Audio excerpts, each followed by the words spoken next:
Bonjour. Alors aujourd'hui, je voudrais profiter des circonstances pour vous parler des blessures émotionnelles. Ça me semble un moment intéressant parce que c'est un petit peu comme si on était en train de solder les énergies du scorpion. Là, la lune en scorpion, ça se termine, on va passer en taureau.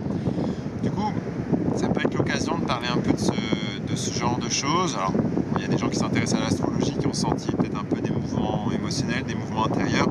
D'autres personnes qui ne regardent pas forcément le monde à cette lumière-là et qui le voient en rapport avec d'autres facteurs, avec des moments de vie pour eux.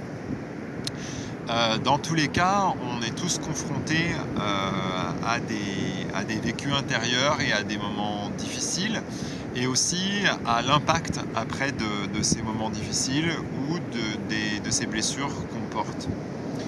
Plus on avance dans la vie, plus on les sent, plus on les voit, et plus on voit l'intérêt aussi de les soigner. Du coup, moi j'aimerais vous le présenter en 3 temps. Euh, le premier temps, il y a certaines personnes qui appellent ça une prise de conscience, et ça me parle, mais parfois, moi j'ai l'impression qu'on est aussi sur un moment où on use les résistances, c'est-à-dire que il y a une blessure, il y a effectivement quelque chose qui est difficile au niveau émotionnel, on se sent rejeté, ou on sent une difficulté relationnelle avec les autres, ou on se sent terriblement dans le désespoir, comme ça, on touche du dur, quoi, et c'est vraiment raide. Mais où on n'a pas trop envie de le voir, où on ne voit pas trop comment on pourrait faire, enfin, pour toutes sortes de raisons, on sent que c'est pas le moment, et même en tant que thérapeute, quand on essaye d'aider, on se dit, bon, ben ouais, à un moment donné, ça va porter ses fruits, mais on voit que c'est pas forcément encore tout à fait accessible.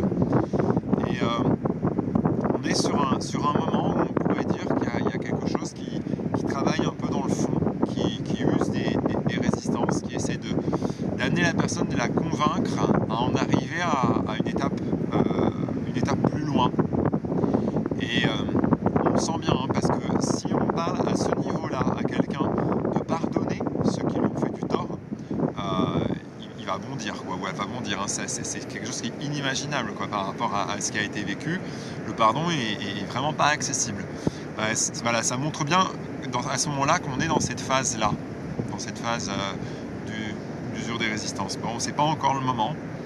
Alors, bon, il y a des choses qui peuvent aider à progresser sur cette phase-là. Je pense bien sûr à une pratique que vous connaissez probablement, qui s'appelle l'Ho'oponopono. Le fait de répéter le plus sincèrement et courageusement possible, je suis désolé, pardon, merci, je t'aime. Et puis, ben, ça fait avancer les choses. On peut drôlement gagner du temps, hein.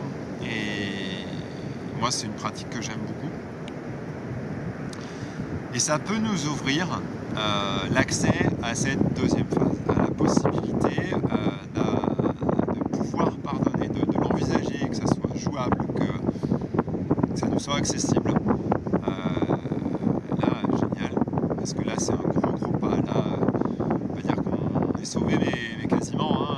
À partir du moment où on arrive à pardonner, ça sent bon. On a tout intérêt à pardonner, parce que quelqu'un qu'on pardonne pas, c'est juste qu'on reste enchaîné à lui. En fait, c'est les deux options qu'on a, où on reste enchaîné à tout ça, ou on se libère, et ça veut dire pardonner. Alors, c'est parfois plus facile à dire qu'à faire. Je pense que je suis pas du tout la personne qui a le plus de mérite à dire ça. Il y a cette femme là dont le nom ne me revient pas, mais que je regardais l'autre fois, et qui était une rescapée des camps de concentration, et qui pardonnait à son bourreau, quoi. Bon, là, moi j'en suis pas là, quoi. Non, là je me sens petit jeu à côté, hein. C'est sûr que c'est une leçon pour tout le monde. Bon, bien heureusement, la plupart du temps, on est dans des choses beaucoup plus légères à pardonner. Donc parfois, ça peut être un peu raide, mais on y a tout intérêt. Et franchement, j'ai l'impression que c'est quand même un peu la seule voie. Donc la question, c'est pas est-ce qu'on va pardonner, la question c'est quand. Alors autant gagner du temps, quoi.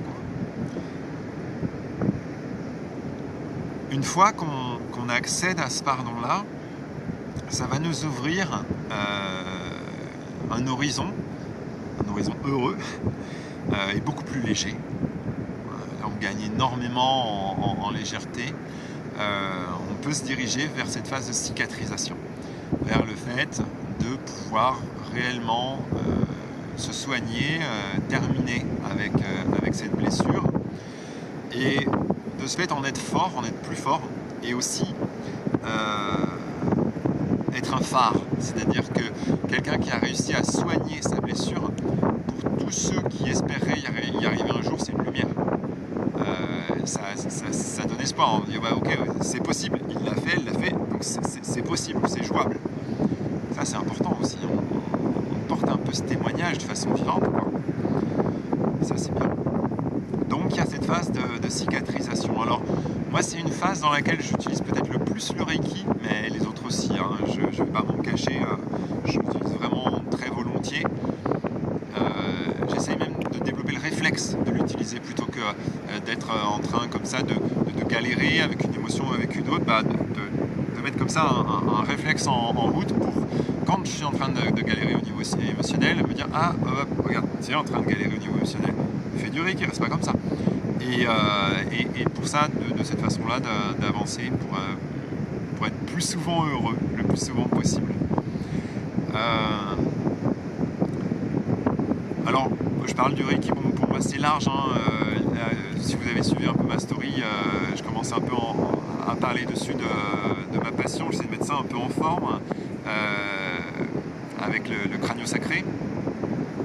C'est une belle occasion aussi. Le point commun entre le Reiki et le crânio-sacré, ça va être qu'on va passer par un langage non verbal. Alors c'est avantageux, parce que y a des personnes qui ont du mal avec la parole, et du coup pour les aider, et des fois on est un peu démunis, ils se livrent pas trop, on joue un peu aux finettes. En passant par le langage non verbal, en passant avec les mains, là on peut les aider, y compris sur un plan émotionnel. Les organes parlent de leurs émotions, les vertèbres parlent de leurs émotions, tout en eux parle de leurs émotions, donc on peut tout à fait les aider. S'ils n'ont pas l'âge aussi pour s'exprimer, ça peut être une possibilité de passer ainsi, et puis aussi dans l'aide aux animaux, bien qu'il y ait aussi la communication animale. Dans tous ces cas, ça va être drôlement intéressant de pouvoir aider les personnes dans leurs émotions avec ce type d'outils. Il y a plein d'autres outils que moi je pratique pas, mais que j'aime aussi beaucoup. Je pense à l'homéopathie, je pense à l'acupuncture, à l'hypnose, hein, même si l'hypnose je la pratique un peu. Il y a toutes ces possibilités à l'EFT, hein, l'Emotional Freedom Technique, la possibilité de libération émotionnelle. C'est toutes des pratiques qui vont pour moi dans le même sens, d'arriver à faire progresser sur ces étapes-là pour pouvoir guérir de nos blessures émotionnelles. Après, on est un témoin de ça. Moi, j'en témoigne volontiers. C'est possible de soigner ces blessures émotionnelles. Ça prend pas forcément des centaines d'années. Voilà, alors parfois ça prend des dizaines d'années, mais pas des centaines d'années. On peut vraiment les soigner, dépasser ça. Ça fait partie de notre maturité intérieure, de notre richesse d'être au monde. Donc c'est non seulement un beau défi, en plus on n'a pas vraiment le choix si on veut être heureux, et en plus ça fait partie de notre richesse d'être au monde et de l'héritage qu'on laissera derrière nous, tous les caps qu'on a réussi à franchir. Et bon, tout de suite, voilà, je pense sur un plan éducation, voilà, c'est aussi quelque chose qui va se voir dans l'éducation. Bon, y a un message qui passe, il y a un message d'espoir qui passe et d'exemple et tout, qui est assez mignon aussi, donc de ce côté-là, ça peut valoir le coup aussi, hein. Voilà, c'était